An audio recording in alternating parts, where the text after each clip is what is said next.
سورت کو یاد کرنا اور اس کی کثرت سے تلاوت کرنا یہ بہت فائدے کی بات ہے. اسی لیے جمعہ کے دن اس سورت کا پڑھنا اور بھی زیادہ ثواب کا باعث ہے.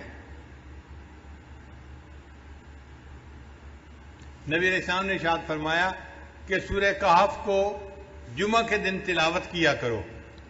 تو ہم سورہ کہف کی بھی تلاوت کریں جمعہ کے دن اور اس کو یاد کر کے پڑھنے کی کوشش کریں تاکہ اللہ تعالیٰ ہمیں شیطان سے بھی بچائے اور جو دجال ہے اللہ تعالیٰ اس کے فتنے سے بھی ہمیں محفوظ فرمائے. حضرت برار رضی اللہ عنہ روایت کرتے ہیں ایک صحابی تھے جو اپنے گھر میں سورہ کہف کی تلاوت اونچی کر رہے تھے. ان کے گھر کا صحن چھوٹا تھا, گھوڑا بھی بندھا ہوا تھا اور چارپائی کے اوپر ان کا بیٹا بھی لیٹا ہوا تھا, سویا ہوا تھا. اب ان کا دل چاہتا تھا کہ وہ اونچی تلاوت کریں, جہر سے تلاوت کریں. جب وہ جہر سے تلاوت کرتے تو گھوڑا بدکتا تھا اور ان کو ڈر ہوتا یہ گھوڑا کہیں میرے بیٹے کو لات نہ مار دے. تو وہ آہستہ پڑھتے تو گھوڑا بھی پرسکون ہو جاتا. پھر طبیعت میں جوش آتا, شوق اٹھتا, پھر دل چاہتا کہ اونچا پڑھیں, پھر گھوڑا بدکنے لگ جاتا. یہی ساری رات ہوتا رہا. جب صبح کا وقت ہوا انہوں نے دعا کے لیے ہاتھ اٹھائے تو انہوں نے دیکھا کہ کچھ بادل سے ہیں جن کے اندر روشنیاں ہیں اور یہ روشنیاں ان کے سر سے دور آسمان کی طرف جا رہی ہیں. پھر وہ نبی علیہ السلام کی خدمت میں حاضر ہوئے.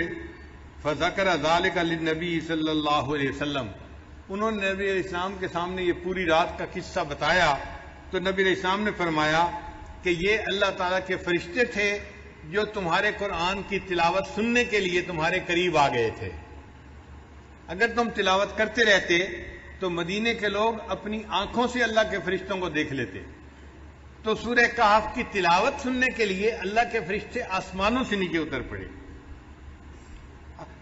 ابو درداء رضی اللہ عنہ روایت کرتے ہیں من حافظ 10 آیات من اول سورۃ الکہف کہ جس بندے نے سورہ کہف کی پہلی 10 آیات کو یاد کر لیا اسم من فتنۃ الدجال, اللہ تعالیٰ اس کو دجال کے فتنے سے محفوظ فرما لیں گے.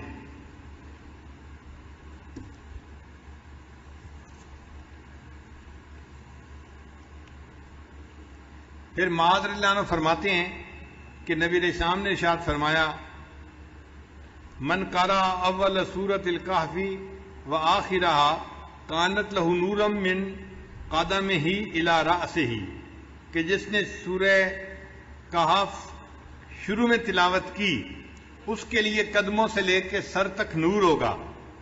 ومن قرأها کلها اور جس نے پوری سورہ کہف کی تلاوت کی کانت لہ نورا ما بین السماء الی الارض تو اس کے لیے اللہ تعالیٰ زمین سے لے کے آسمان تک نور پیدا فرما دیں گے.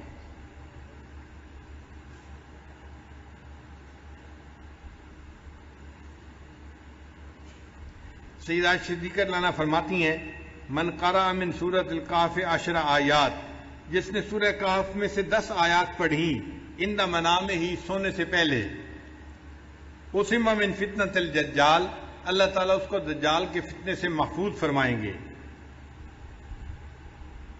ابن عباس رضی اللہ عنہ فرماتے ہیں کہ نبی علیہ السلام نے ارشاد فرمایا سورۃ الکہف تدعی فی التوراۃ حائل کہ سورہ کہف کا نام تورات کے اندر حائل تھا. حائلہ کیا مطلب؟ حائل ہونے والی, یعنی یہ بندے اور قبر کے عذاب کے درمیان حائل ہونے والی صورت ہے, بندے اور شیطان کے درمیان حائل ہونے والی صورت ہے.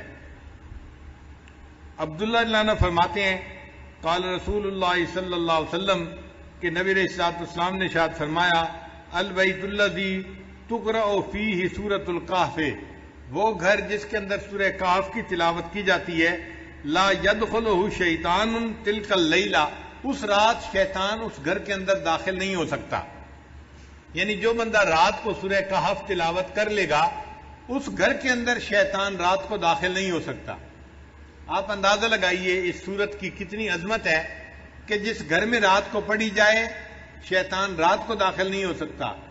تو بھئی اگر دن میں پڑھی جائے گی تو دن میں بھی داخل نہیں ہو سکے گا اور جس گھر کے لوگ پڑھیں گے وہ فتنہ دجال سے محفوظ رہیں گے. اس سورت کو یاد کرنا اور اس کی کثرت سے تلاوت کرنا یہ بہت فائدے کی بات ہے. اسی لیے جمعہ کے دن اس سورت کا پڑھنا اور بھی زیادہ ثواب کا باعث ہے. نبی علیہ السلام نے ارشاد فرمایا کہ سورہ کہف کو جمعہ کے دن تلاوت کیا کرو. تو ہم سورہ کہف کی بھی تلاوت کریں جمعہ کے دن اور اس کو یاد کر کے پڑھنے کی کوشش کریں تاکہ اللہ تعالیٰ ہمیں شیطان سے بھی بچائے اور جو دجال ہے اللہ تعالیٰ اس کے فتنے سے بھی ہمیں محفوظ فرمائے.